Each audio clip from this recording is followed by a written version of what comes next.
BRS హయాంలో ధరణి కింద వేల కోట్ల విలువైన భూముల ఆక్రమణలకు గురైనట్లుగా ఆరోపించారు కాంగ్రెస్ ఎమ్మెల్యే నాయని రాజేందర్ రెడ్డి. హనుమకొండలోని వడ్డేపల్లిలో భూభారతి చట్టంపై నిర్వహించిన అవగాహన సదస్సులో ఎమ్మెల్యే నాయని పాల్గొన్నారు. కొత్తగా తెచ్చిన భూభారతి చట్టంతో రైతులకు మేలు జరగడమే కాక భూ వివాదాలకు పరిష్కారం దొరుకుతుందన్నారు కలెక్టర్ ప్రావీణ్య. భూభారతిపై రైతులకు పవర్ పాయింట్ ప్రెజెంటేషన్ ద్వారా అవగాహన కల్పించారు రెవెన్యూ అధికారులు. దోచుకొని తిని వాటిని ప్రభుత్వ సొమ్ముతోటి దోచుకొని 35 ఏళ్ళు 98 ఏళ్ళు లీజులు తీసుకొని వాటికి గవర్నమెంట్ సొమ్ముతోటి రోడ్లు వేసి సెంట్రల్ లైటింగ్ సిస్టమ్ ఆ ఊరవతల దాకా పెట్టి వాటికి రేట్ వచ్చి అమ్ముకుంటానికి గవర్నమెంట్ సొమ్ముతోటి రేటు పెడతారు, అమ్ముకుంటానికో ప్రభుత్వ రేటు అమ్ముకుంటారు. అట్లాంటి లక్షల ఎకరాలు బిల్డర్లు కాంట్రాక్టర్లు ప్రభుత్వాన్ని కూలగొట్టడానికి ప్రయత్నం చేస్తారు. వాళ్ళు చెప్పమంటారు మమ్మల్ని అని. ఆ బిల్డర్లు వాళ్ళు ఏమంటే ఇలాంటి ల్యాండ్ దోచుకొని ఉన్నటువంటి మైహూర్ రామేశ్వరరావు కానివ్వండి, లేకపోతే చంద్రశేఖరరావు, వీళ్ళందరూ ల్యాండ్ మీద బట్టి దోచుకొని ఇచ్చేసిన వాళ్ళే కదా రియల్ ఎస్టేట్. వాళ్ళు మాత్రం కూలగొట్టాలనుకుంటారు.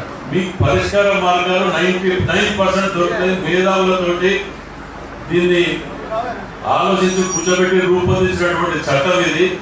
మీకు ఇందులో కూడా ఇంకేమన్నా ఉంటే కూడా మమ్మల్ని పంపించింది కానీ మేము వచ్చింది కానీ దీంట్లో ఉన్నటువంటి ఏమన్నా ఇబ్బందులు ఉంటే మీ ద్వారా మేము అన్ని మాకే తెలుసు అని మేము అనుకోవట్లేదు. మీ ద్వారా ఏమైనా ఉంటే కూడా మేము తెలుసుకోవడానికి రావడం జరిగింది. చాలా డీటెయిల్గా సెక్షన్ బై సెక్షన్ అంశాలు ఏమున్నాయని ఈ చట్టంలో అనేది మీకు క్లియర్గా చెప్పడం జరిగింది. అండ్ దీంట్లో మీరు ఇంతకుముందు ఉన్న ధరణికి భూభారతి చట్టంకి డిఫరెన్సెస్ ఎక్కడున్నాయనేది మీరు కూడా చూసి ఉంటారు. ఫస్ట్ అండ్ ఫార్మోస్ట్ కరెక్షన్స్ ఏమైనా చేసుకోవడానికి మనకి ఒక ప్రావిజన్ ఉంది.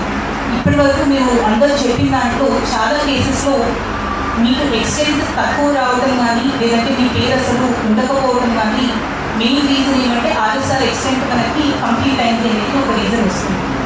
ఇంతకుముందు మేము ఎవరికో ఆల్రెడీ పట్టదారు పాస్బుక్ అప్పట్లో తెస్తారు కరెక్టో తక్కువ ద్వారా ఇచ్చిన పాస్బుక్ని క్యాన్సిల్ చేయాలి అంటే మాకు అధికారం లేదు. ప్రతిసారి మేము కూడా సివిల్ కోర్టుకి వెళ్ళండి అని చెప్పాల్సిన అవసరం వచ్చింది.